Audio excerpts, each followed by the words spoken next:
সবচেয়ে বড় বদ মানুষ আল্লাহ দাবি করাতে পৃথিবীর ইতিহাসে। আমি ভালোভাবে সালাত আদায় করলাম না, তার সাথে আমার থাকা হবে, এর চেয়ে দুঃখজনক কী হতে পারে? আল্লাহ তাআলা বলছেন, ফাওয়াইলুল লিল মুসাল্লিন আল্লাযীনা হুম আন সালাতিহিম সাহুন। যারা অমনোযোগ সহকারে সালাত আদায় করে, সময় মতো নিয়মতান্ত্রিকভাবে করে না, এরা অয়েল নামক জাহান্নামে যাবে। মানে সালাত আদায় করে তারা জাহান্নামে যাবে। আবু হুরায়রা রাদিয়াল্লাহু তাআলা আনহু বলেন, রাসূল সাল্লাল্লাহু আলাইহি ওয়াসাল্লাম বলেছেন, মান লাম ইউহাফিজ আলাইহা, যে ব্যক্তি সালাতকে ঠিক ঠিক আদায় করলো না, অজু সুন্দর করলো না, রুকু সুন্দর করলো না, সিজদা সুন্দর করলো না, তাহলে সে বিচারের মাঠে ফেরাউনের সাথে উঠবে। ইন্না লিল্লাহি ওয়া ইন্না ইলাইহি রাজিউন। পৃথিবীতে অনেকে আল্লাহ বলে দাবি করেছে, তার মধ্যে ফেরাউন একজন। তবে ফেরাউনের মতো ঘৃণিত দাবি পৃথিবীতে কেউ করেনি। ফেরাউনে একটা মানুষ একদা মুসা আলাইহিস সালামকে বলছেন, মুসা, লাইনিত্তাখাযতা ইলাহান গায়রি লাআজালনাকা মিনাল মাসজুনিন, তুমি যদি আমাকে বাদ দিয়ে কাউকে আল্লাহ বলে স্বীকৃতি দাও, তাহলে আমি ফেরাউন তোমাকে জেলখানায় বন্দি করে দেব। এক পর্যায়ে ফেরাউন মুসাকে বলল, মুসা, মা আলিমতু লাকুম মিন ইলাহিন গায়রি, আমি ব্যতীত তোমাদের কোনো আল্লাহ আছে এ কথা আমি জানি না। এক বৈঠকে ফেরাউন বলল, আনা রব্বুকুমুল আলা, আমি হচ্ছে তোমাদের সবচেয়ে বড় প্রতিপালক, সবচেয়ে বড় আল্লাহ। মিশরে আমি যখন ফেরাউনের লাশের পাশে ঘুরছিলাম, আধা ঘন্টা যাবৎ ঘুরলাম, আর বারবার বলছি, আসলেই কি তুমি সেই ফেরাউন? তুমি কি সেই ফেরাউন যে বলেছিল আমি সবচেয়ে বড় আল্লাহ? সে তো আর আমার সাথে কথা বলবে না। একজন নাইজেরিয়ার মহিলা এসে, আইনা ফেরাল আসলি, আইনা ফেরাল আসলি, আইনা ফেরাল আসলি, আসল ফেরাউন কোনটা? আসল ফেরাউন কোনটা? মানে ওই বংশের ওদের যারা নেতা হতো তারা সব ফেরাউন ফারা। আবু হুরায়রা রাদিয়াল্লাহু তাআলা আনহু বলেন, একটা লোক মসজিদে ঢুকে 2 রাকাত সালাত আদায় করে আল্লাহ রাসূলকে সালাম দিল। আল্লাহ রাসূল বলেন, সাল্লি ফাইন্নাকা লাম তুসাল্লি, তুমি সালাত আদায় করো, তুমি সালাত আদায় করোনি। লোকটি আবার 2 রাকাত সালাত আদায় করে রাসূলকে সালাম দিল। আল্লাহ রাসূল বললেন সাল্লাল্লাহু আলাইহি সাল্লাম, তুমি সালাত আদায় করো, তুমি করোনি। আবার সাহাবী 2 রাকাত সালাত আদায় করে আল্লাহ রাসূলকে সালাম দিল। রাসূল সাল্লাল্লাহু আলাইহি সাল্লাম বললেন, তুমি সালাত আদায় করো, তুমি করোনি। তখন লোকটি বলছে, আল্লিমনি কাইফা উসাল্লি, কিভাবে সালাত আদায় করবো আপনি আমাকে শিখিয়ে দেন, এর চেয়ে তো আমি ভালো করে সালাত আদায় করতে পারবো না। তখন আল্লাহ রাসূল বললেন যে রুকু এবং সিজদা ঠিক মতো আদায় করো। শুনুন, আল্লাহ নবী তাকে বললেন না যে তুমি সালাত আদায় করেছ, তবে খুব একটা সুন্দর হয়নি, এভাবে বললেন না। তুমি সালাত আদায় করেছ, তবে খুব একটা সুন্দর হয়নি, এভাবে বলেননি। বললেন যে তুমি সালাত আদায় করো, তুমি করোনি, তাই তো বললেন। হুযায়ফা ইবনে ইয়ামান রাদিয়াল্লাহু তাআলা আনহু একটা লোককে দেখলেন যে সালাত আদায় করলো, রুকু সিজদা ঠিক মতো করেনি। তখন হুযায়ফা ইবনে ইয়ামান বলছেন, শোনো, তোমার সালাত হয়নি, শুধু হয়নি নয়, লাউ মুত্তা, তুমি যদি এখন মারা যাও, তাহলে লা মুত্তা আলা গায়রি ফিতরাতি রাসূলিল্লাহ সাল্লাল্লাহু আলাইহি সাল্লাম, তাহলে তোমার রাসূলের পদ্ধতিতে মরণ হবে না। যুবকদের নিয়ে কিছু কথা বলি, তাই বিজ্ঞাপন পোস্টারে দেখছি আদর্শ যুব সমাজের উদ্যোগে আজকের দিনই বৈঠকে সংক্ষিপ্ত সময়ে বক্তব্যের বিষয় সালাত, নামাজ। সালাত সম্পর্কে আমরা এক গুরুত্বপূর্ণ সংক্ষিপ্ত তথ্যবহুল বিবরণের চেষ্টা করব ইনশাআল্লাহুল আজিজ। আমাদের সালাতের আলোচনায় প্রারম্ভের আলোচনা হবে সালাত আদায় করতেই হবে। তারপরের সংক্ষিপ্ত কথা হবে যারা সালাত আদায় করে না তারা কেমন। তারপরের সংক্ষিপ্ত কথা হবে যারা সালাত আদায় করে কিন্তু রাসূল সাল্লাল্লাহু আলাইহি সাল্লামের পদ্ধতিতে করে না তারা কেমন। তারপরের সংক্ষিপ্ত কথা হবে কিভাবে সালাত আদায় করতে হবে। এরপরে আপনাদের ঈদের সালাতের দুই একটি কথা বলে আমরা আমাদের আলোচনায় চলে যাব। যারা বাজারে দোকানপাটে বসে আছেন, আসেন সামনে এসে বসে কথা শোনেন। এইভাবে দোকানপাটে বসে থাকা এটা আসলে শিক্ষিত মানুষের পরিচয় নয়। আর দোকানপাটে ভালো মানুষ বসে থাকে না, দোকানপাটে বদনাম গীবাত হয়, নিম্ন শ্রেণীর মানুষই থাকে।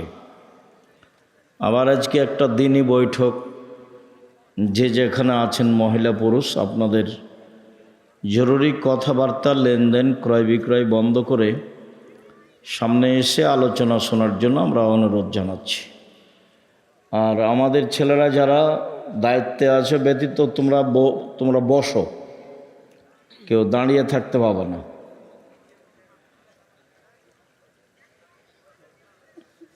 সম্মানিত দিনী ভাই বোন, আবু হুরায়রা রাদিয়াল্লাহু তাআলা আনহু বলেন, রাসূল সাল্লাল্লাহু আলাইহি সাল্লাম বলেছেন, সাবআতুন ইযিল্লুহুমুল্লাহু তাআলা ফি দিল্লিহি ইয়াওমা লা দিল্লা ইল্লা দিল্লুহু। 7 শ্রেণীর মানুষ বিচারের মাঠে বিশেষ ছায়াতলে থাকবে, যেদিন আল্লাহর ছায়া ছাড়া আর কোনো ছায়া থাকবে না। কবর যত কঠিন, কেয়ামতের মাঠ তার চেয়ে অনেক বেশি কঠিন। কেয়ামতের মাঠ যত কঠিন, জাহান্নাম তার চেয়ে অনেক অনেক অনেক বেশি কঠিন। কবর বলতে বাড়ির পিছন দিকে বা কবরস্থানে গর্ত করে যে মাটিতে পুঁতে দেওয়া হয়, এর নাম কবর নয়। কবর বলতে মরার পর থেকে নিয়ে বিচারের দিন পর্যন্ত একটা লম্বা সময়ের নাম কবর। যদি বাড়ির পিছনের কবরই কবর হয়, তাহলে যাকে বাঘে খেয়েছে তার কবর কোথায়? কবরস্থানের কবরই যদি কবর হয়, তাহলে যে আগুনে জ্বলে ছাই হয়ে গেল তার কবর কোথায়? এটা হলো মানুষ মারা গেলে মাটির নিচে রেখে দিতে হবে, তার একটা আল্লাহর পক্ষ থেকে মুহাম্মদ সাল্লাল্লাহু আলাইহি সাল্লামের মাধ্যমে পদ্ধতি।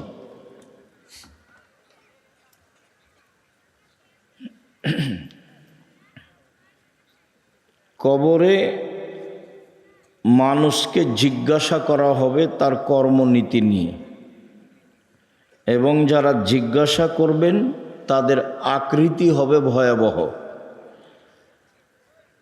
উত্তরে যদি ঠিক অবস্থা না আসে, তাহলে যারা মারবেন পিটাবেন তাদের কোনোদিন ক্লান্তি আসবে না। প্রথম বাড়ি যেভাবে মারবেন, বিচারের দিন যখন মানুষ উঠবে সেই বাড়ি ওই মাপেরই হবে। যারা মারে তারা খায় না, তাদের মানবিক ক্ষমতা নেই, তাদের ভিন্ন ক্ষমতা, তাদের পেশাব পায়খানা নেই, তাদের শরীরে কোনোদিন ক্লান্তি আসে না। তো এই মায়েরে কবরবাসী চিৎকার করে তার চিৎকার শুনতে পাই সারা পৃথিবীর জীবজন্তু, কীট পতঙ্গ, পদার্থ, জড় পদার্থ সব, মানুষ আর জিন ব্যতীত। আপনাদের এখানে কবরে ওকে পিটানো হচ্ছে, ও চিল্লাচ্ছে, ওর চিৎকার শুনতে পাচ্ছে, একবার লন্ডন আমেরিকার শেষ প্রান্তে যা আছে সেও শুনতে পাচ্ছে। এটার নাম কবর। কবর যত কঠিন, কেয়ামত তার চেয়ে অনেক বেশি কঠিন। কেয়ামত যত কঠিন, জাহান্নাম তার চেয়ে অনেক অনেক অনেক বেশি কঠিন। কি দিয়ে বুঝায় আপনাকে আমি কেয়ামত কত কঠিন?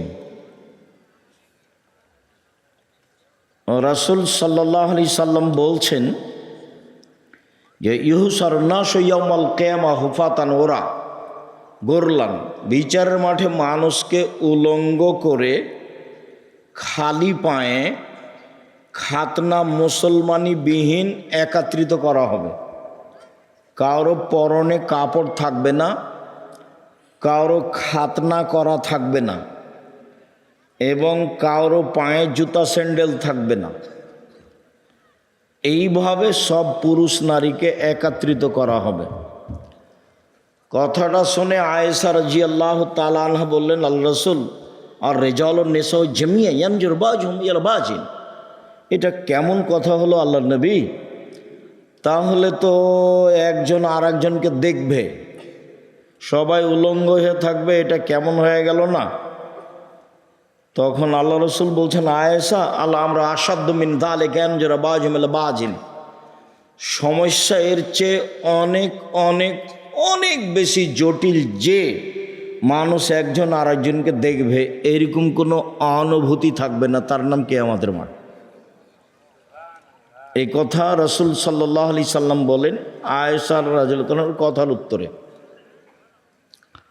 অনেক সমস্যা বিচার মাঠে, একটার পর একটা একটার পর একটা কত যে সমস্যা দাঁড়াবে।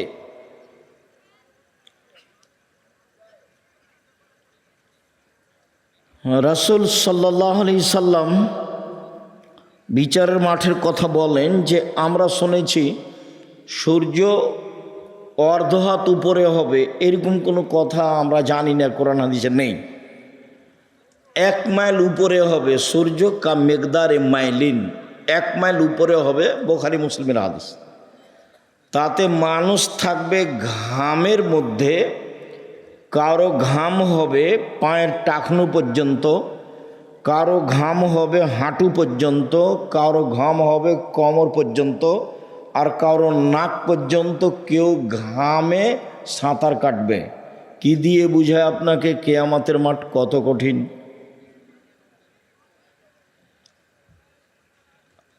বিচারের পদ্ধতি ভালো মানুষের জন্য সহজ। 1 ওয়াক্ত সালাত আদায় করতে যত টাইম লাগে ধরেন 5 মিনিট, আর কবরে থাকার টাইম হলো বাসর রাতের সমান, 2-1 ঘন্টা। 5000 বছর আগে যে মারা গেছে সে যদি ভালো মানুষ হয় তো কিয়ামতের মাঠে যখন উঠবে তখন সে বলবে এখনই তো ঘুমালাম। তো কবরের সময়সীমা হলো বাসর রাতের সমান, আর বিচারের মাঠের বিচারের ভালো মানুষের জন্য সময়সীমা হলো 1 ওয়াক্ত ফরজ সালাত আদায়ের সমান। আর মানুষ যদি খারাপ হয় তাহলে কতদিন তা বলা যায় না। যারা জমি জোর করে দখল করে তাদেরকে জমি খনন করতে লাগানো হবে, 7টা জমিন খুঁড়ে যাবে, তারপরে তার কাঁধে তুলে দেওয়া হবে, তারপর জমিনটা নিয়ে ঘুরতে থাকবে। কতদিন ঘুরবে তা আল্লাহ ভালো জানে। একটা জমিনের মোটা পরিধি হচ্ছে 500 বছরের পথ, তাহলে 7টা জমিনের পরিধি মিললে 5×7 35 বছরের পথ। এই পথ ও খুঁড়ে নিচে যাবে, গেলে এইটা তার কাঁধে তুলে দেওয়া হবে, তারপর ও ঘুরবে। কতক্ষণ ঘুরবে আল্লাহ ভালো জানে। আর একদিন সমান হলো 50,000 বছর। যদি একদিন ঘুরতে হয় তাহলে 50,000 বছর, আর যদি 3 দিন ঘুরতে হয় তাহলে 1.5 লক্ষ বছর। কতদিন তার বিচার চলবে আল্লাহ ভালো জানে। তবে আল্লাহ রাসূল বলেছেন যে জালেমদের বিচার পরে হবে। যারা জোর করে জুলুম করে জমি দখল করে তারা জালেম, যারা বাড়ি দখল করে তারা জালেম, যারা মানুষের দোকানপাট দখল করে তারা জালেম, যারা মানুষকে জেল হাজতে দেয় তারা জালেম, যারা লুটতরাজ করে, দাগাবাজি করে, ধোকাবাজি করে, ফাঁকিবাজি করে, রাহাজানি করে, অন্যায় করে, অবিচার করে বেড়ায়, এরা সব জালেম।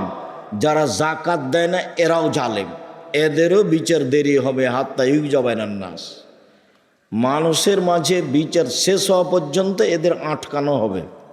কতদিন আল্লাহ ভালো জানে।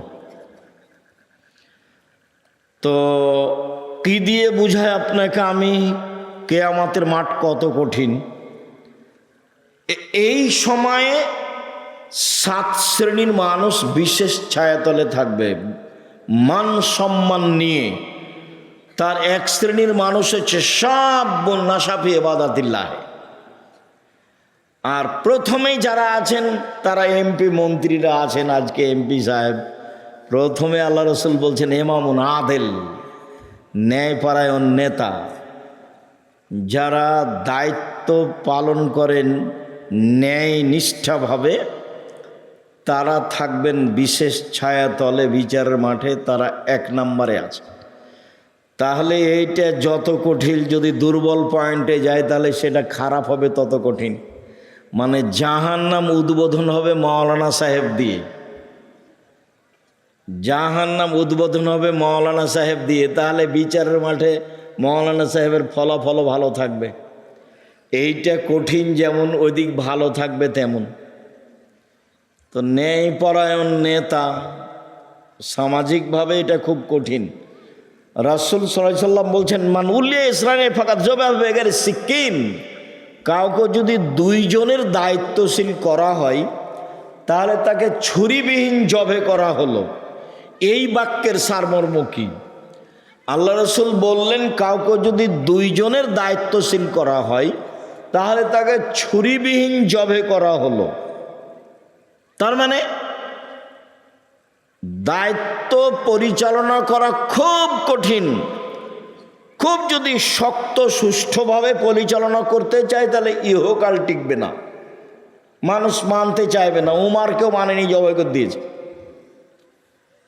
অর্ধ পৃথিবীর খলিফা, কুশাগর, বুদ্ধিজীবী, রাজনীতিবিদ উমর। রাস্তায় হাঁটলে শয়তান রাস্তা ছেড়ে দিত। আল্লাহ রসুল বলছেন উমার, ওই যে শয়তান দেখে তোমাকে পালাচ্ছে, যে শয়তান পালাচ্ছে তোমাকে দেখে। এর নাম উমার। নামটা মানুষ নিলে অন্তরটা কেঁপে উঠত, তার নাম উমার। অর্ধেক পৃথিবীর খলিফা ছিলেন উমার রাদিয়াল্লাহু তাআলা। এরপরও সমাজের 1 শ্রেণীর মানুষ তাকে মেনে নিতে পারেনি। তো দায়িত্ব খুব কঠিন। ঠিকভাবে করলে ইহকাল টিকবে না, আর বেঠিকভাবে করলে পরকাল টিকবে না। তাহলে দুটাই কঠিন হলো। এই জন্য আল্লাহ রসুল বলেছেন যাকে 2 জনের দায়িত্বশীল করা হলো তাকে ছুরিবিহীন জবে করা হলো। তার সারমর্ম হলো এই। তো বিচার মাঠে 7 শ্রেণীর মানুষ বিশেষ ছায়াতলে থাকবে। তার 1 শ্রেণীর মানুষ 1 নম্বরে রয়েছেন ইমামুন আদেল, ন্যায়পরায়ণ নেতা। আর আছে শাবুন নাশা ফি ইবাদাতিল্লাহ, ওই যুবকেরা যারা ছোট থেকেই ইবাদতে অভ্যাসী। এবার না আড্ডা পিটো দোকানে বসে, আড্ডা পিটা হারাম, কাবিরা গুনাহ। জীবনে 4টা কাজ করবা: 1 5 ওয়াক্ত সালাত, হালাল রুজি, কোরআন তেলাওয়াত। আড্ডা পিটা হারাম। আড্ডা পিটা 2 ধরনের, একটা হলো মোবাইল, বড় মোবাইল না ল্যাংটা মেয়ে দেখা ঘন্টার ঘন্টা, আর একটা হলো দোকানে বসে ঘন্টার ঘন্টা বসে থাকা, মানুষের বদনাম গিবত করা। দেখো তোমার নাচল বাজারে দেখো, স্টেশনে দেখো, বসে আছে ল্যাংটা মেয়ে, নাচছে, গল্প করছে, বসে আছে পশু প্রাণীর মতো, গরু ছাগলের মতো। পশু প্রাণী আমি বলিনি, আল্লাহ বলছেন। বুঝেও বুঝে না ওরা, অন্তর আছে বুঝে না, দেখেও দেখে না ওরা, চক্ষু আছে দেখে না, শোনেও শোনে না ওরা, কান আছে শোনে না। উলাইকা কাল আনাম, তারা পশু প্রাণীর মতো, তারা গরু ছাগলের মতো, তারা কুকুর শিরের মতো। বালু মাজাল, বরং তার চেয়ে খারাপ। মানুষ পশু প্রাণীর চেয়ে খারাপ। দোকানে বসে আড্ডা পিঠে গল্প করে, মানুষের বদনাম করে, সে আবার ভালো মানুষ? টিভি চলছে, ল্যাংটা মেয়ে নাচছে, আর ওখানে বসে আছে ঘন্টার ঘন্টায়। এ পশু প্রাণীর চেয়ে খারাপ, গরু ছাগলের চেয়ে খারাপ। তোমাকে তিতে লাগলে আমার কিছু করার নাই, তোমার বাপকে তিতে লাগলে আমার কিছু করার নেই। আমি কথা ধার করে নিয়ে আসিনি যে আমাকে বাড়ি গিয়ে পরিশোধ করতে হবে। আল্লাহ বলছেন এই কথা। তো শাবুন নাশা ফি ইবাদাতিল্লাহ, হ্যাঁ, ওই সব যুবকেরা বিচার মাঠে বিশেষ ছায়াতলে থাকবে যারা ছোট থেকেই ইবাদতে অভ্যাসী, সিয়াম পালন করেছে, সালাত আদায় করে, মানুষের সাথে অন্যায় অবিচার করে না, মিথ্যা কথা বলে না, ভালোভাবে থাকে এরা। তাই হলো আদর্শ যুব সমাজের উদ্যোগে প্রোগ্রাম। 2, রাসূল সাল্লাল্লাহু আলাইহি ওয়াসাল্লাম লা ইয়াজুল কাদাম বানি আদম হাত্তা ইসলাম খামস, বিচারের মাঠে আদম সন্তানের পা নড়াচড়া করতে দেওয়া হবে না 5টা জিনিস জিজ্ঞাসা করার পূর্বে। 5টা জিনিস জিজ্ঞাসা না করে আদম সন্তানকে বিচারের মাঠে, ছেলে হোক মেয়ে হোক পুরুষ হোক নারী হোক, নড়তে দেওয়া হবে না। তার একটা হচ্ছে যুবকদেরকে জিজ্ঞাসা করা হবে আনসাবাবিহি, তার যৌবন জীবন সম্পর্কে, সে যৌবন জীবনটা কিভাবে কাটিয়েছে। যৌবন জীবন খুব ভয়াবহ, তার অজান্তেই সে আর একটা মেয়ের সাথে অন্যায় জড়িয়ে যায়। আল্লাহর নবী বলছেন, পৃথিবীর মানুষ, আমি আমার উম্মাতের উপরে আশঙ্কা করে গেলাম গোপন পাপের, আশহাওয়াতুল খাফিয়া, আমার উম্মাত গোপন পাপে লিপ্ত হবে, এটা আমি আশঙ্কা করে গেলাম।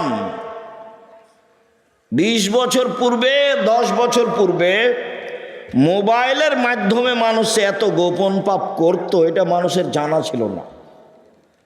গোসলখানাতে গিয়ে মানুষ এভাবে পাপ করবে, এটা মানুষের জানা ছিল না। আমার উম্মাত গোপন পাপে লিপ্ত হবে, আমি আশঙ্কা করে গেলাম পৃথিবীর মানুষ। এই কথা মুহাম্মদ সাল্লাল্লাহু আলাইহি সাল্লাম ঘোষণা দিয়ে গেলেন। আরেকটা কথা বারবার মাথায় আসছে, বলে রাখি, রাসূল সাল্লাল্লাহু আলাইহি সাল্লাম বলছেন, পৃথিবীর মানুষ, আমি 3টে বিষয় আশঙ্কা পোষণ করে গেলাম 3 শ্রেণীর মানুষের। 1, আইম্মাতুম মুজিল্লিন, ভ্রান্ত হুজুর। হুজুর হবে ভ্রান্ত, এটা আমার আশঙ্কা, আমি এটা করে গেলাম। হুজুর ভুল পথে থাকবে। আল্লাহ রাসূল এক জায়গাতে বলছেন যে কুলুবহুম কুলুবু শায়াতিন ফি জুসমানি ইনসিন, হুজুরের অন্তর হবে শয়তানের অন্তর, হুজুরকে দেখতে লাগবে মানুষ। বুখারী মুসলিম। নেন দেখি কত কঠিন কথা। হুজুরের অন্তর হবে শয়তানের অন্তর, হুজুরকে দেখতে লাগবে মানুষ।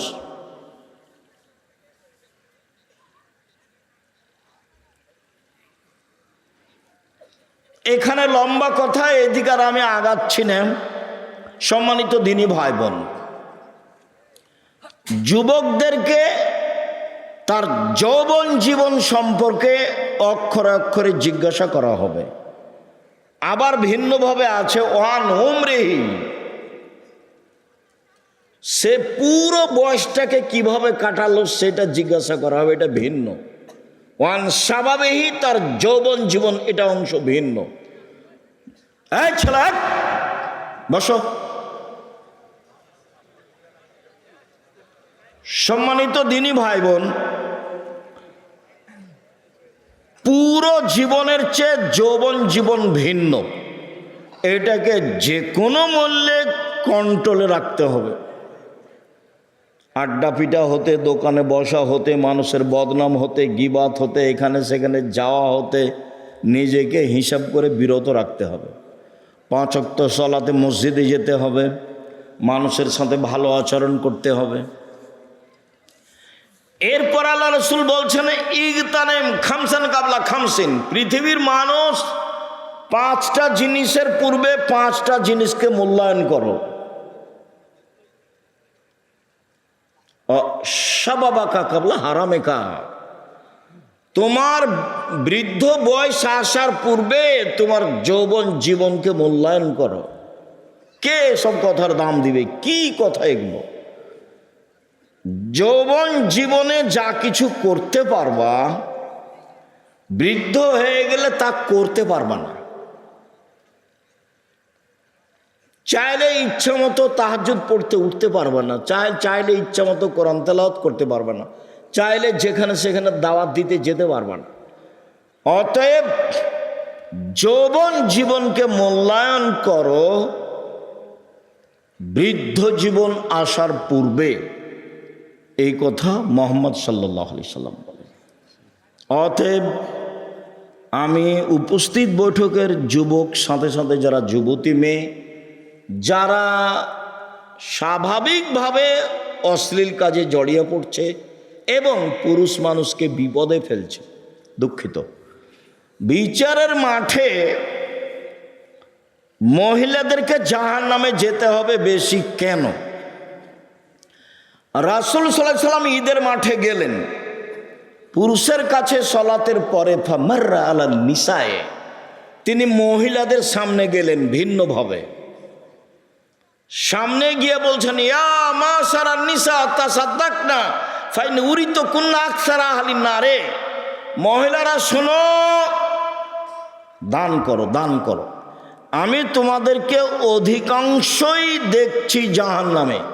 জাহান্নাম বলতে নারী আর নারী, জাহান্নামের অধিকাংশ মানুষই নারী। জাহান্নাম বলতে নারী আর নারী, জাহান্নামের অধিকাংশ মানুষই নারী। তোমরা দান করে জাহান্নাম থেকে বাঁচো। যেসব মাধ্যমে সরাসরি বাঁচা যায় তার একটা বড় মাধ্যম হলো দান। এত বড় শক্তিশালী ইবাদত পৃথিবীতে নেই। হজ এর ধারে কাছে নেই, উমরা এর ধারে কাছে নেই। রমজান মাসের সিয়াম দামি ইবাদত, তারপর এর ধারে কাছে নেই। ইবাদতের জগতে সবচেয়ে শক্তিশালী, পাওয়ারফুল, ক্ষমতাধর ইবাদত হলো দান। একটা থেকে আর একটা ঘটাতে পারে, বালা মুসিবত বিপদ সমস্যা দূর করতে পারে, তার নাম দান। কবরের শাস্তি বন্ধ করে দিতে পারে, তার নাম দান। মরা মানুষের পাপ মিটিয়ে দিতে পারে, তার নাম দান। বিচারের মাঠে ছায়া হিসাবে আসবে, তার নাম দান।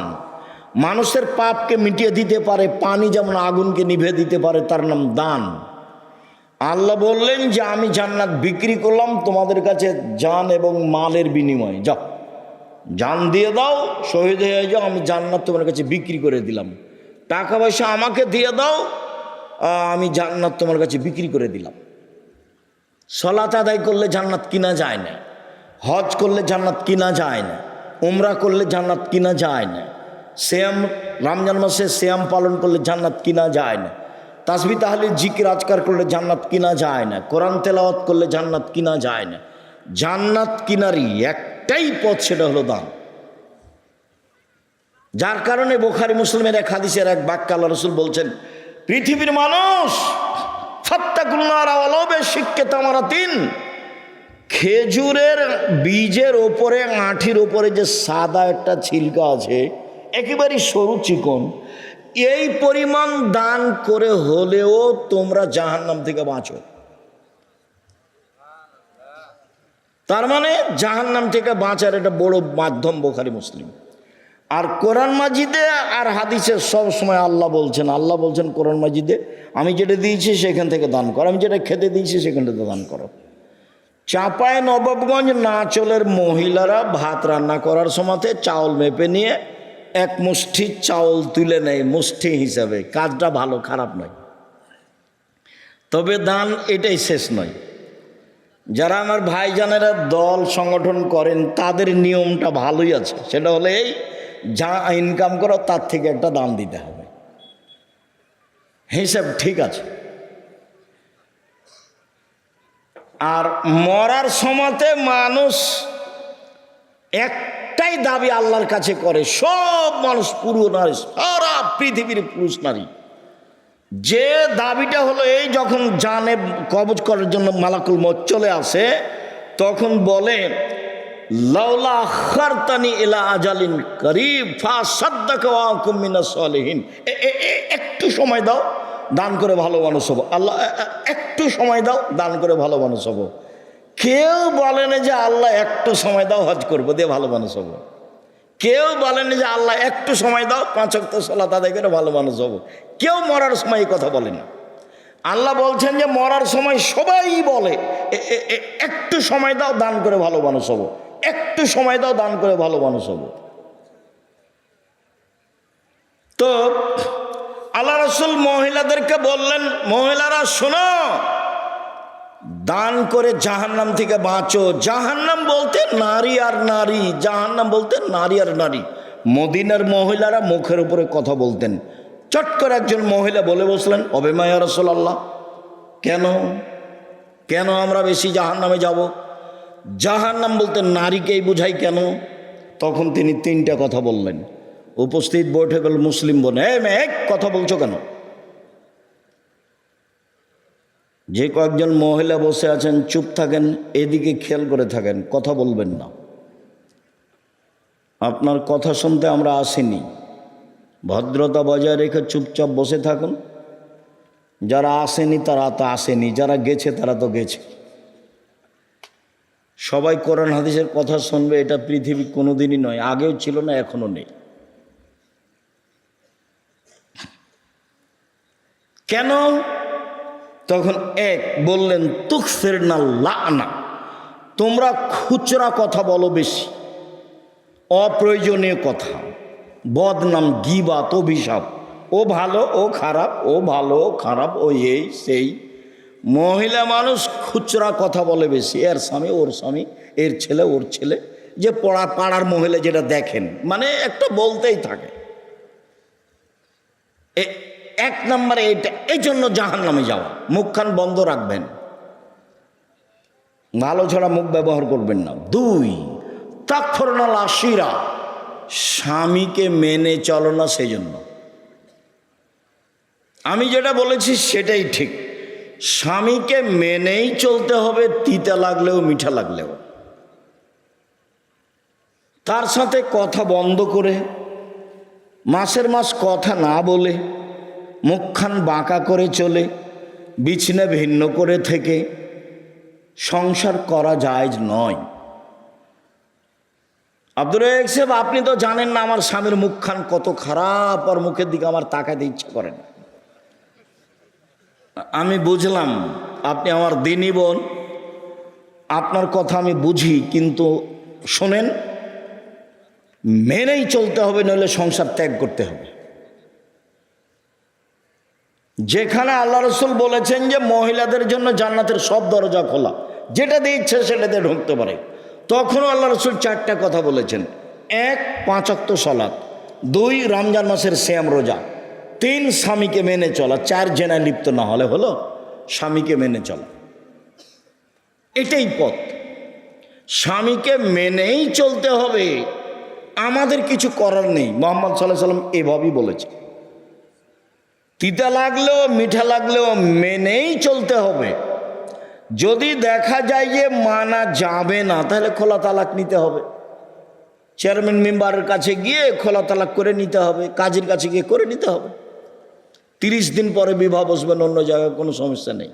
তোমরা এমন নারী, তোমরা এমন জাতি, তোমরা এমন নারী যে বুদ্ধিমানের বুদ্ধিকে নষ্ট করতে পারো। তোমরা এমন জাতি, তোমরা এমন নারী যে বুদ্ধিমানের বুদ্ধিকে নষ্ট করতে পারো। একবার হাসি দিয়ে কথা বললে অর্ধেক ঈমান শেষ।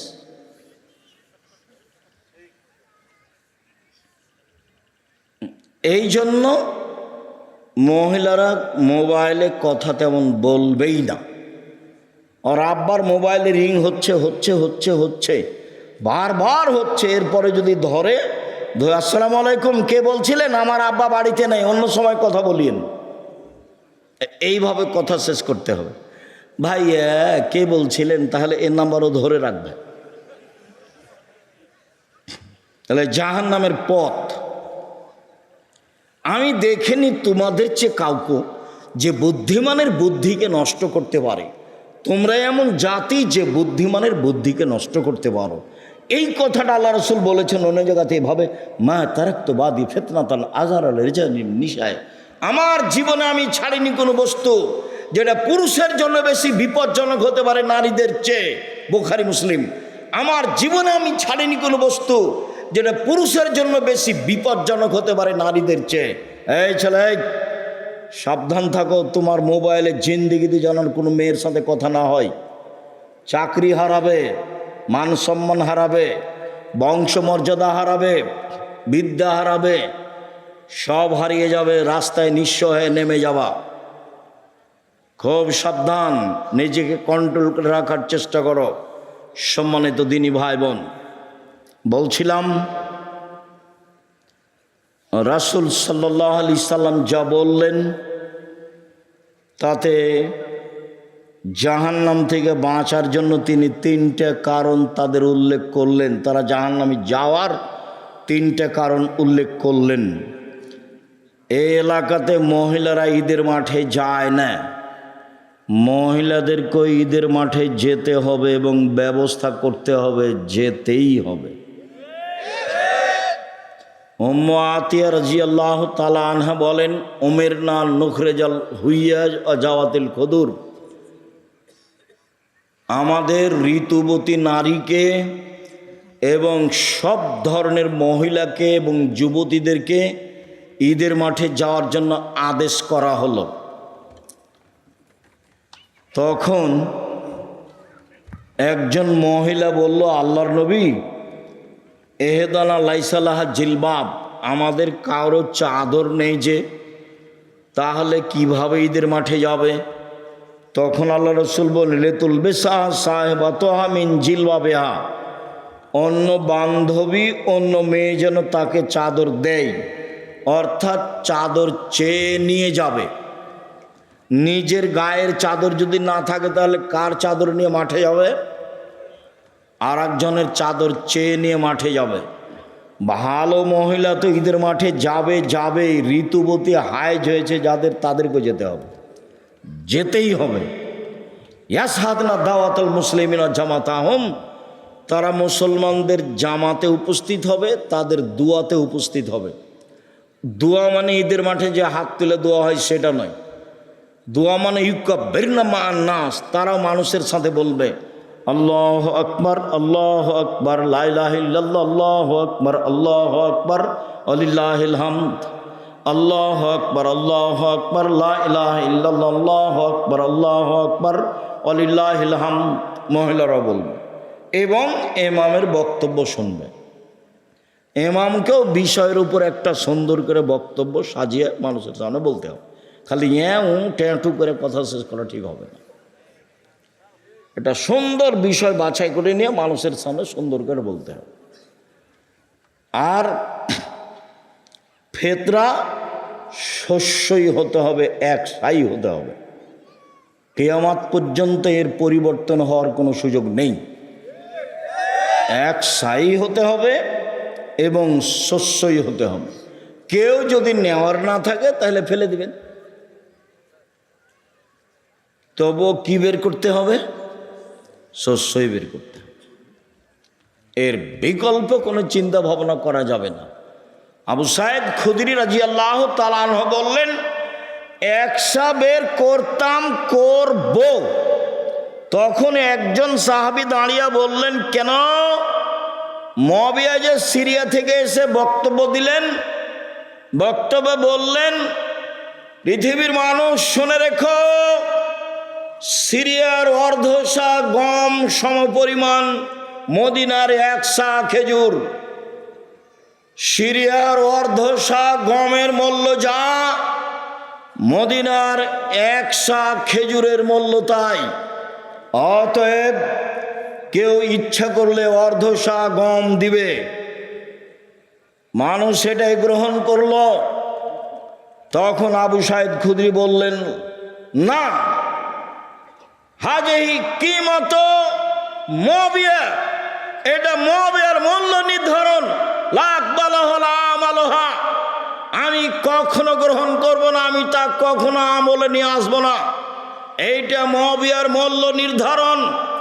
রাসূল সাল্লাল্লাহু আলাইহি ওয়াসাল্লাম মূল্য নির্ধারণ করেননি, অতএব মূল্য নির্ধারণের কোনো প্রশ্নই আসে না। হেজাজ মক্কা মদিনার সা অনুযায়ী 2.5 কেজি চাউল বা গম হতে হবে বা খাদ্য হতে হবে। এটাই ফেতরা, কিয়ামত পর্যন্ত এটাই বলবৎ থাকবে। সম্মানিত দিনী ভাই বোন, সালাত এমন একটি ইবাদত যার উপরে নির্ভর করে অন্য অন্য ইবাদত। সালাত এমন একটি ইবাদত যার উপরে নির্ভর করে অন্য অন্য ইবাদত। সালাত যদি কবুল হয় তাহলে বাকি সিয়াম, হজ, দান খায়রাত এগুলো কবুল হবে। যদি সালাত কবুল না হয় তাহলে বাকি কোনো ইবাদত কবুল হবে না।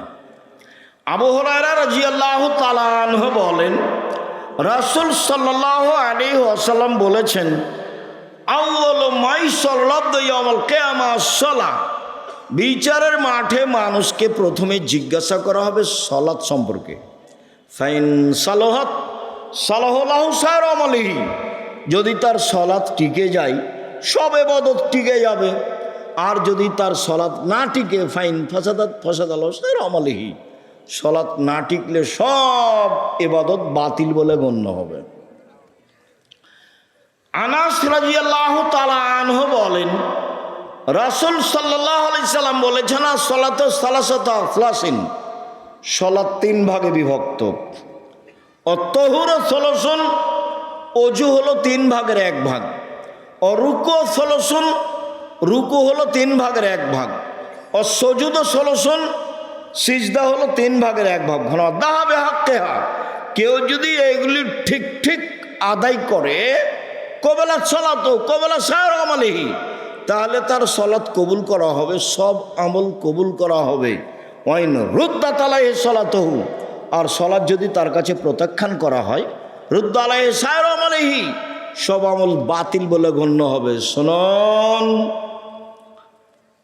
সালাত এমন একটি ইবাদত, নামাজ।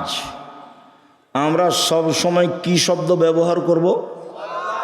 সালাত, নামাজ নয়। সালাত শব্দটি কোরআনেও আছে, হাদিসেও আছে। নামাজ কোরআনেও নেই, হাদিসেও নেই। সিয়াম শব্দটি কোরআনেও আছে, হাদিসেও আছে। রোজা শব্দটি কোরআনেও নেই, হাদিসেও নেই। জাহান্নাম শব্দটি কোরআনেও আছে, হাদিসেও আছে। দোজক শব্দটি কোরআনেও নেই, হাদিসেও নেই। জান্নাত শব্দটি কোরআনেও আছে, হাদিসেও আছে। বেহেশত শব্দটি কোরআনেও নেই, হাদিসেও নেই। আল্লাহ শব্দটি কোরআনেও আছে, হাদিসেও আছে। খোদা শব্দটি কোরআনেও নেই, হাদিসেও নেই। কিভাবে চলছে? চাঁপাইনবাবগঞ্জের ভাষায় গায়ের জোরে চলছে। এটা তো আসলে মানুষ ফিরে যেতে চায় না। আমার এই জায়গা হুবাহু জন্মভূমি না হলেও, যেহেতু আমার পড়াশোনার সূচনা নাচল, কাজে আমি নাচলকে জন্মভূমির মতোই দেখি এবং ভাবি এটাই। কাজেই আপনার সাথে আমার একটা ভালোবাসা থাক, আমি এটা ঐকান্তিকভাবে কামনা করি। আর আমি না চলে আসলে 8-10 কিলোমিটার আশেপাশে যত আছে মহিলা পুরুষ সবাই আসবে, এটা আমার দাবি। মহিলা পুরুষ তো আসবে আসবে, হিন্দুকে আসতে হবে। আমি তারও কিছু না কিছু উপকার করবই করবো ইনশাল্লাহ। যেহেতু আমি আপনার কিছু না কিছু উপকার করব, এই জন্যই এসেছি। কাজে আপনি আপনার কাজকে প্রাধান্য দিবেন, এটা আমি আশা করিনি। আর যেহেতু লেখাপড়া আমার সূচনা এখানেই আমি খেয়ে মানুষ হয়েছি, কাজে এখানের উপরে আমার ভালোবাসা জন্মভূমির চেয়ে বেশি কম নয়। কাজে এই ভালোবাসাটা আপনার থাক, এটা আমি কামনা করি। সম্মানিত দিনী ভাই বোন, সালাত মানুষকে আদায় করতেই হবে। আল্লাহ তাআলা বলেন, ফাকিমুস সালাওয়াতুজ যাকাত। পৃথিবীর মানুষ সালাত আদায় করো আদেশ, যাকাত প্রদান করো। আল্লাহ তাআলা বলেন, ফাসল্লি লিরাব্বিক। মুহাম্মদ সাল্লাল্লাহু আলাইহি সাল্লাম আপনি সালাত আদায় করুন আপনার প্রতিপালককে সন্তুষ্ট করার জন্য, এবং কুরবানি করুন। কুরবানি আসছে, 7 ভাগে করা হবে না, সব ভিন্ন ভিন্ন করবেন। টাকা বেশি আছে গরু, টাকা কম আছে খাসি, তার চেয়ে কম আছে ছাগি, তার চেয়ে কম আছে ভেড়া। ভাগে করবেন কার টাকা কেমন, আবার কেউ বলছে ঠিক, কেউ বলছে ঠিক নয়। কেন যাবেন ওখানে? একাধিক সহিহ হাদিস পরিবারের পক্ষ থেকে একটি কুরবানি হতে হবে। মুহাম্মদ সাল্লাল্লাহু আলাইহি সাল্লাম, আপনি সালাত আদায় করুন আপনার প্রতিপালককে সন্তুষ্ট করার জন্য এবং কুরবানি করুন, আদেশ। সালাত আদায় করতেই হবে, এটা বাধ্য মানুষ, যে কোনো মূল্যে। সালাত পৃথিবীতে ভিন্ন ধরনের ব্যতিক্রম বিরল ইবাদত, যা মানুষের সাথে আপোষ করে না। অন্যান্য ইবাদত আপোষ করে সালাত ব্যতীত। যেমন এই যে পার হয়ে গেল রমাজান, রমাজান মাস মানুষের সাথে আপোষ করে। কিভাবে? আপনি অসুস্থ, আপনি করিয়েন না, পরে করবেন, এই যে আপোষ করলো। আপনি সফরে আছেন, রমাজান ফরজ মাস, ছেড়ে দেন, পরে করবেন, এই যে আপোষ করলো। হজ ফরজ বিধান, এবছরই করব চাচ্ছিলেন, পরিবেশ অনুকূলে হলো না, সামনে বছর করেন, এই যে ফরজ বিধান, আপোষ করলো। যাকাত 2 মাস আগেই দেন, যাকাত 20 দিন পরে দেন, এই যে ফরজ বিধান, আপোষ করলো। সালাত এরকম মানুষের সাথে আপোষ করে না। অজু করে সালাত আদায় করতে হয়, পানি নেই, তাহলে তায়াম্মুম করে সালাত আদায় করতে হবে, মাটি নেই, অজু আর তায়াম্মুম ছাড়াই সালাত আদায় করতে হবে। কেবলার দিকে মুখ করে সালাত আদায় করতে হয়, কেবলা বোঝা যায় না, কেবলা ছাড়াই সালাত আদায় করতে হবে। দাঁড়িয়ে সালাত আদায় করতে হয়, দাঁড়িয়ে থাকা যায় না, বসে থেকে করতে হবে। বসে থেকে সালাত আদায় করা যায় না, শুয়ে থেকে করতে হবে। পরিষ্কার কাপড় পরে সালাত আদায় করতে হয়, পরিষ্কার কাপড় নেই, যেই কাপড়ে পেশাব পায়খানা লেগে আছে, অপবিত্র হয়ে আছে, সেই কাপড় পরেই সালাত আদায় করতে হবে। পরিষ্কার ও অপরিষ্কার কোনো কাপড়ই নেই, কারণবশত কোনো পুরুষ নারী উলঙ্গ হয়ে আছে, সালাতের টাইম হয়ে গেছে, সময় পার হয়ে যাচ্ছে, এই উলঙ্গ অবস্থাতেই তাকে সালাত আদায় করতে হবে, করতেই হবে। পৃথিবীতে ব্যতিক্রম ইবাদত সালাত। সালাত এমন একটি ইবাদত যার উপরে নির্ভর করে অন্যান্য ইবাদত। যদি সালাত কবুল হয় তাহলে বাকি ইবাদত কবুল হবে, যদি সালাত কবুল না হয় তাহলে বাকি ইবাদত কবুল হবে না। সম্মানিত দিনী ভাই বোন, যারা সালাত আদায় করে না তারা কেমন? সংক্ষিপ্ত বললাম, সালাত আদায় করতেই হবে। এবার দেখি যারা সালাত আদায় করে না তারা কেমন। বুরায়দা রাদিয়াল্লাহু তাআলা আনহু বলেন, রাসূল সাল্লাল্লাহু আলাইহি সাল্লাম বলেছেন, বাইনাল আবদি ওয়া বাইনাল কুফরি তারকুস সালাহ। মুসলমান এবং কাফেরের মধ্যে পার্থক্য হচ্ছে সালাত ছেড়ে দেওয়া। যে সালাত আদায় করলো সে মুসলমান, আর যে সালাত আদায় করলো না সে কাফের। আবু হুরায়রা রাদিয়াল্লাহু তাআলা আনহু বলেন, রাসূল সাল্লাল্লাহু আলাইহি সাল্লাম বলেছেন, মান তারাকা সালাতা মুতাআম্মিদান ফাকাদ কাফারা। কেউ যদি ইচ্ছাকৃত সালাত ছেড়ে দেয় তাহলে সে কাফের হয়ে গেল।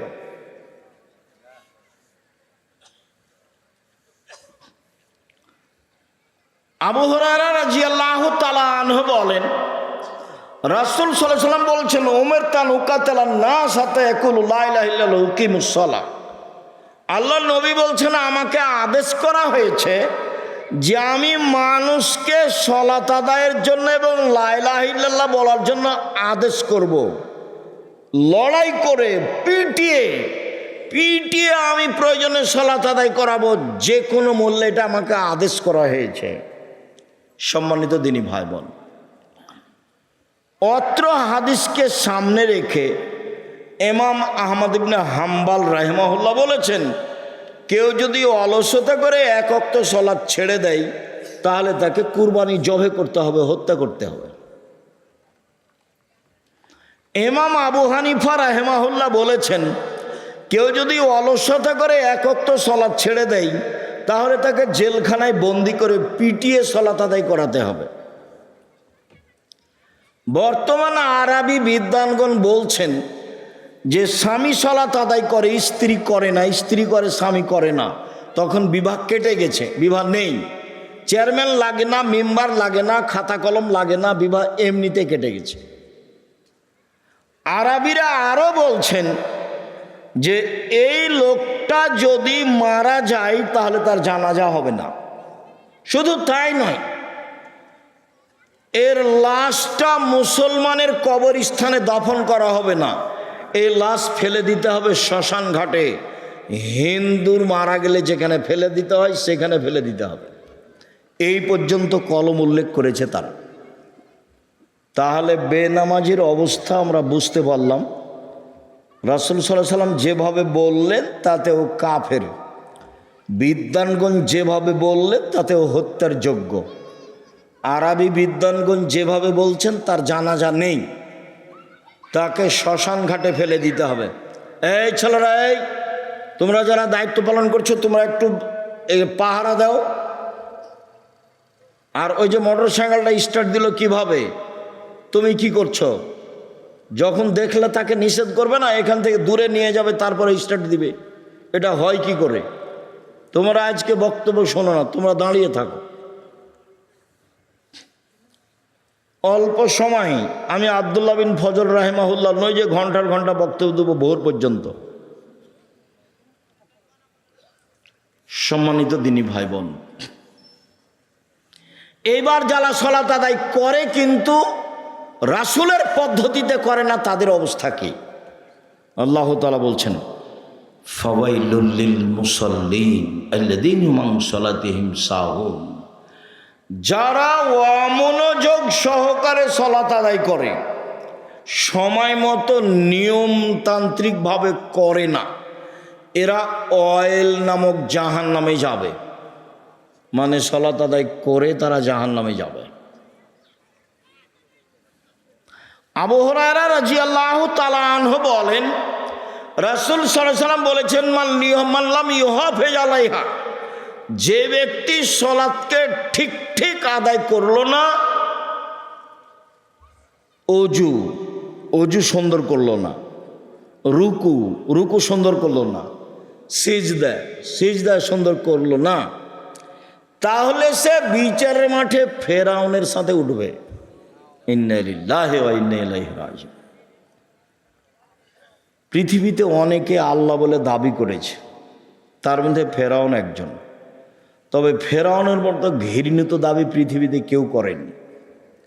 ফেরাউনে একটা মানুষ একদা মুসা আলাইহিস সালামকে বলছেন, মুসা লাইনিত্তাখাযতা ইলাহান গায়রি লাআজালনাকা মিনাল মাসজুনিন, তুমি যদি আমাকে বাদ দিয়ে কাউকে আল্লাহ বলে স্বীকৃতি দাও তাহলে আমি ফেরাউন তোমাকে জেলখানায় বন্দি করে দেব।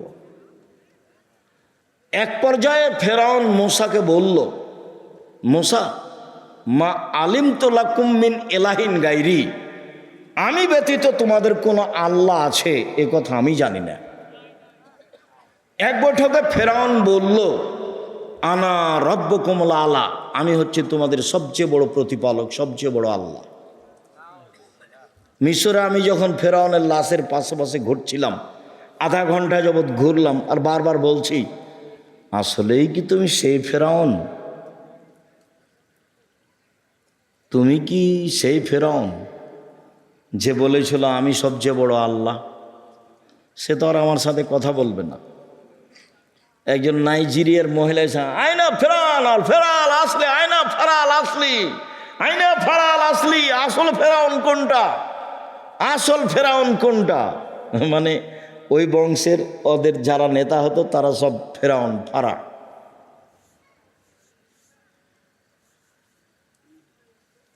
আল্লাহই ভালো জানে। সবচেয়ে বড় বদ মানুষ আল্লাহ দাবি করাতে পৃথিবীর ইতিহাসে। আমি ভালোভাবে সালাত আদায় করলাম না, তার সাথে আমার থাকা হবে, এর চেয়ে দুঃখজনক কি হতে পারে? তবে সালাত হবে না এ কথা ঠিক। আবু হুরায়রা রাদিয়াল্লাহু তাআলা আনহু বলেন, একটা লোক মসজিদে ঢুকে 2 রাকাত সালাত আদায় করে আল্লাহ রসুলকে সালাম দিল। আল্লাহ রসুল বলেন সাল্লে ফাইন্না কালাম তুসাল্লি, তুমি সালাত আদায় করো, তুমি সালাত আদায় করনি। লোকটি আবার 2 রাকাত সালাত আদায় করে রাসূলকে সালাম দিল। আল্লাহ রসুল বললেন সাল্লাল্লাহু আলাইহি সাল্লাম, তুমি সালাত আদায় করো, তুমি করনি। আবার সাহাবী 2 রাকাত সালাত আদায় করে আল্লাহ রসুলকে সালাম দিল।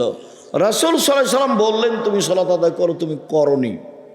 তখন লোকটি বলছে আল্লিমনি কাইফা উসাল্লি, কিভাবে সালাত আদায় করবো আপনি আমাকে শিখিয়ে দেন, এর চেয়ে তো আমি ভালো করে সালাত আদায় করতে পারবো না। তখন আল্লাহ রসুল বললেন যে রুকু এবং সিজদা ঠিক মতো আদায় করো। শুনুন, আল্লাহ নবী তাকে বললেন না যে তুমি সালাত আদায় করেছ তবে খুব একটা সুন্দর হয়নি, এভাবে বললেন না। তুমি সালাত আদায় করেছ তবে খুব একটা সুন্দর হয়নি, এভাবে বলেননি। বললেন যে তুমি সালাত আদায় করো, তুমি করনি, তাই তো বললেন। হুযায়ফা ইবনে ইয়ামান রাদিয়াল্লাহু তাআলা আনহু একটা লোককে দেখলেন যে সালাত আদায় করলো, রুকু সিজদা ঠিক মতো করেনি। তখন হুযায়ফা ইবনে ইয়ামান বলছেন, শোনো, তোমার সালাত হয়নি, শুধু হয়নি নয়, লাউ মুত্তা, তুমি যদি এখন মারা যাও তাহলে লা মুত্তা আলা গায়রি ফিতরাতি রাসূলিল্লাহ সাল্লাল্লাহু আলাইহি সাল্লাম, তাহলে তোমার রাসূলের পদ্ধতিতে মরণ হবে না, তোমার মরণটা মুসলমান হিসাবে হবে না। সম্মানিত দিনী ভাই বোন, রাসূল সাল্লাল্লাহু আলাইহি ওয়াসাল্লাম এক সাহাবীকে বললেন, একবার বললেন আসওয়া সারিক মা ইয়াসরুকু মিন সালাতিহি, সবচেয়ে খারাপ চোর যে সালাত চুরি করে, সবচেয়ে জঘন্য চোর যে সালাত চুরি করে। তো সাহাবীগণ বলছেন কাইফা ইয়াসরুকু মিন সালাতিহি, আল্লাহ নবী, মানুষ সালাত কিভাবে চুরি করতে পারে? মানুষ কি সালাত চুরি করতে পারে?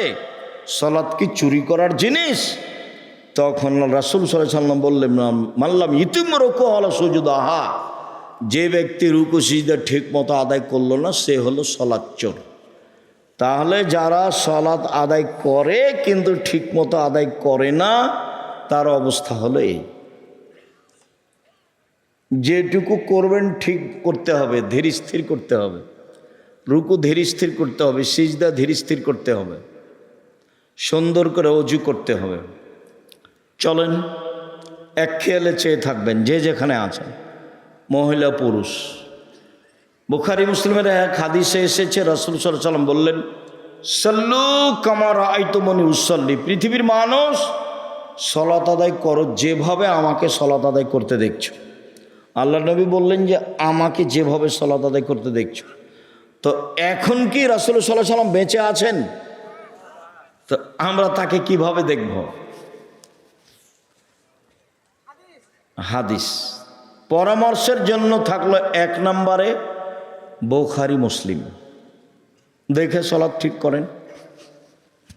2 নম্বরে থাকলো রিয়াজুস সালেহিন, নাম শুনেননি?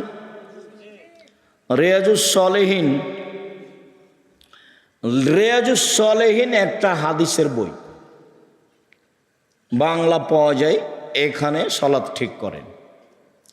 3, এটা আমাদের পরামর্শ। 3 নম্বর, আমরাও চেষ্টা করেছি মানুষ হিসাবে হুবাহু রাসূলের পদ্ধতিকে মানুষের সামনে পেশ করা, একেবারে সালাতের শুরু থেকে নিয়ে শেষ পর্যন্ত।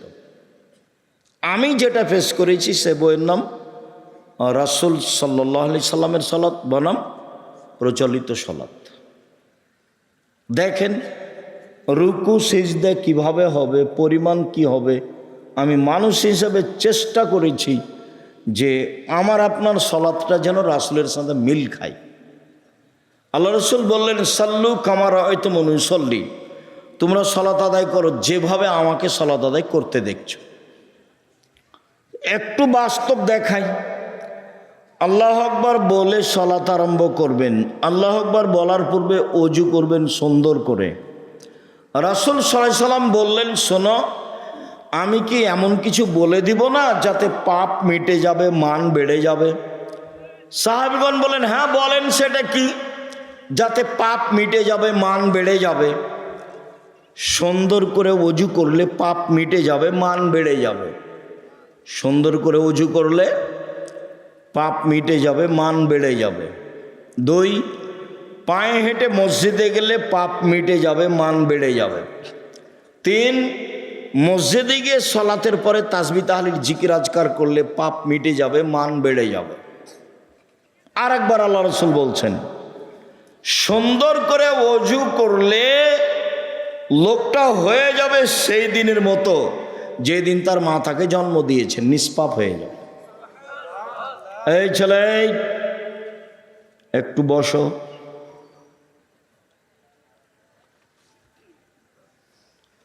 নিষ্পাপ হয়ে যাবে সুন্দরভাবে অজু করলে। সুন্দর অজু কি? সব অঙ্গগুলো 3 বার করে ধুইতে হবে, সেটাই হলো সুন্দর অজু। একবার কবজি পর্যন্ত ধুয়েছি, সম্পূর্ণ ভিজে গেছে, একবার ধোয়া। ভিজা জায়গায় পানি দিয়ে ধোয়ার নাম দ্বিতীয়বার ধোয়া। ভিজা জায়গায় পানি দিয়ে ধোয়ার নাম তৃতীয়বার ধোয়া। এ হলো সুন্দর অজু।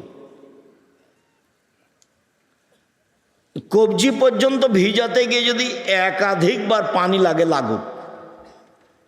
আমি কি বুঝাতে পেরেছি সুন্দর অজু কাকে বলে?